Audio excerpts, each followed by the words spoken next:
Bangla City SATV News. This is Nahin Tahir with our headlines. New Election Commission will be formed as per the law, said Awami League General Secretary and Road Transport and Bridges Minister. Vaccination of students aged 12 to 17 will begin within next 20 days, said Health Minister Zahid Malik.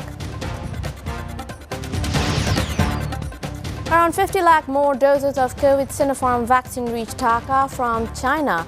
Bangladesh removed from UK's travel red list. Awami League General Secretary and Road Transport and Bridges Minister Obadul Qadir today said new Election Commission EC will be formed as per the law. Qadir was addressing a meeting of Awami League Secretariat at the party's Bangabandhu Avenue Central Office here. He said the outgoing EC was constituted at the call of the President through search committee after discussing with all registered political parties, while there was representation of all parties including BNP. The EC will also be formed in all acceptable ways this time too, he added. The Awami League General Secretary said the next national election will be held in due time as per the Constitution, and conference of the Awami League will also be organized in specific time. Another 5 million doses of Chinese Sinopharm COVID-19 vaccine have arrived in Dhaka. A Biman Bangladesh airline flight carrying the consignment landed at Hadrat Shah Jalal International Airport at 2 a.m. on Saturday.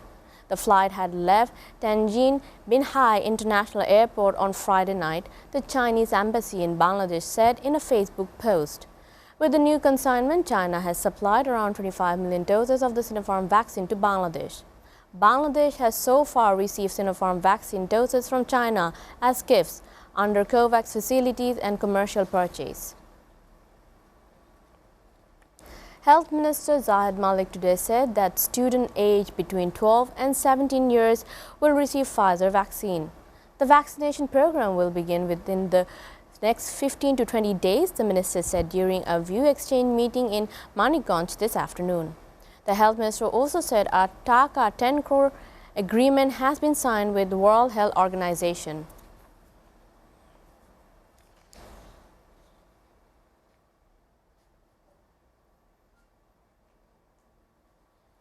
Bangladesh has been removed from the UK government's travel red list, which will come into effect at 4 a.m. September 22nd next. Grant Shapps, the UK's Transport Secretary, made the announcement on Friday as a part of UK's simplified international travel system, a press release said here today. Welcoming the decision, the High Commissioner of Bangladesh to the UK, Sadia Muna Tasneem, said the constant and effective diplomatic efforts of Bangladesh Foreign Ministry along with Bangladesh High Commission in London led to this positive outcome. The High Commissioner hoped that the future reviews of the Britain's travel system on October 4th would include Bangladesh on the green list.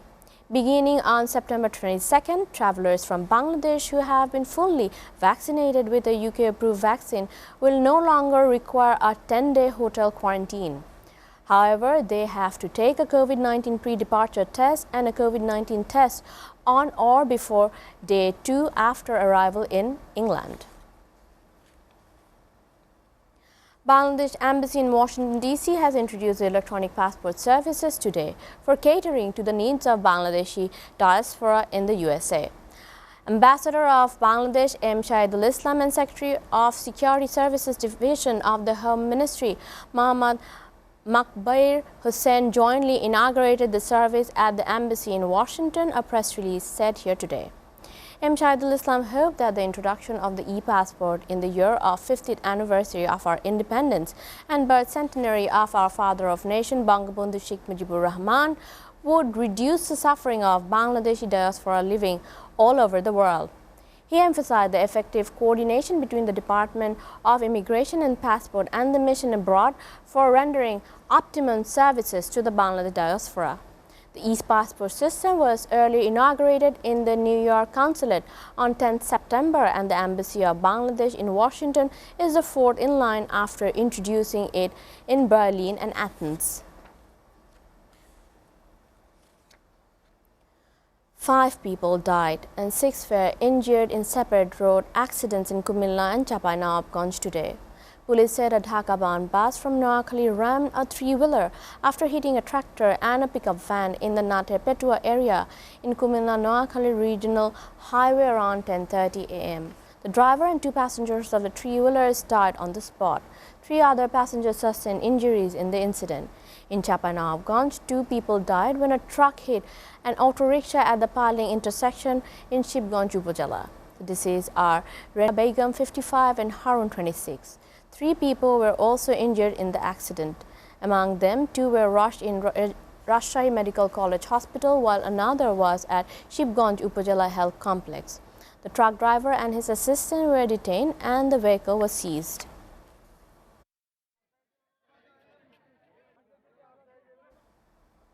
Viewers, we are taking a short break. Stay with Euro Bangla City, SATV News.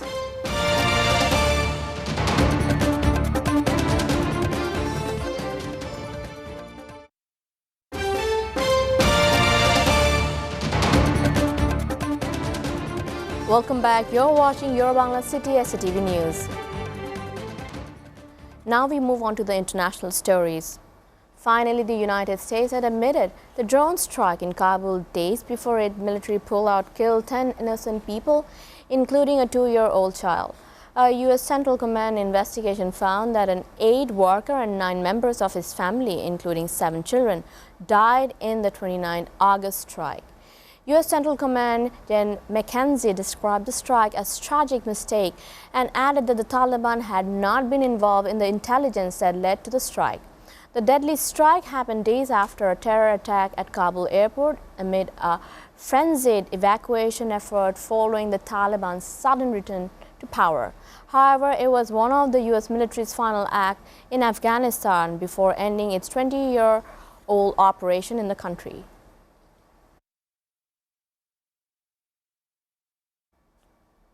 Meanwhile, Chinese President Xi Jinping has warned against interference from external forces in the region as Australia shrugged off Beijing's growing anger about its decision to acquire U.S. nuclear-powered submarines. He also promised to defend the rule of law in airspace and water where China has stalked hotly contested claim.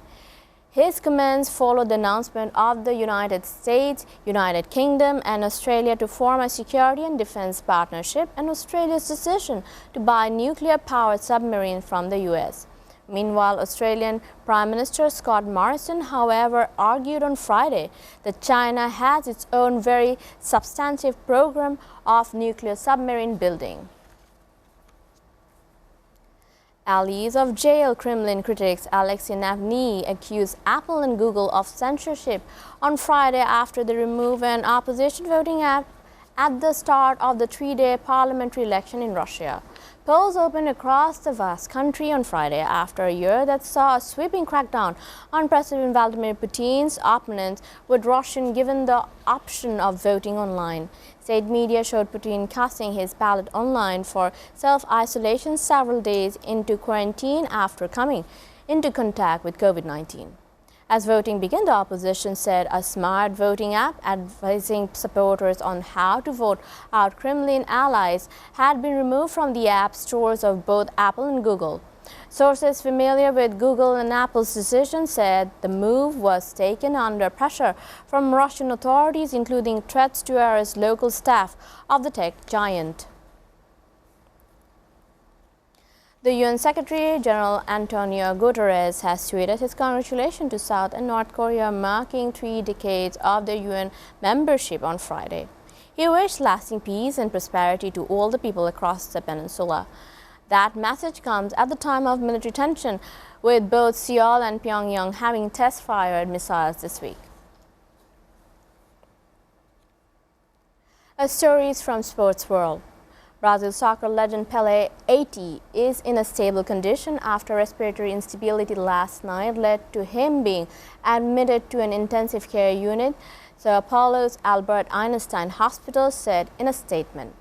Concern grew about Pele's health after local media reported that he had returned to an ICU that he had only just left earlier this as recovers from a colon tumor removal. The hospital said that Pele presented a brief respiratory instability and was admitted to an ICU as a preventive measures after he was stabilized. It said he had been moved to semi-intensive care and was now stable from a cardiovascular and respiratory point of view. However, Pele has suffered from hip problems for years and cannot walk unaided. His public appearances were already being cut before the COVID-19 pandemic. Before ending, we go through the Euro-Bangla City SATV News headlines again. New election commission will be formed as per the law, said Army League General Secretary and Road Transport and Bridges Minister. Vaccination of students aged 12 to 17 will begin within next 20 days, said Health Minister Zahid Malik. Around 50 lakh more doses of COVID Sinopharm vaccine reached Dhaka from China. Bangladesh removed from UK's travel red list.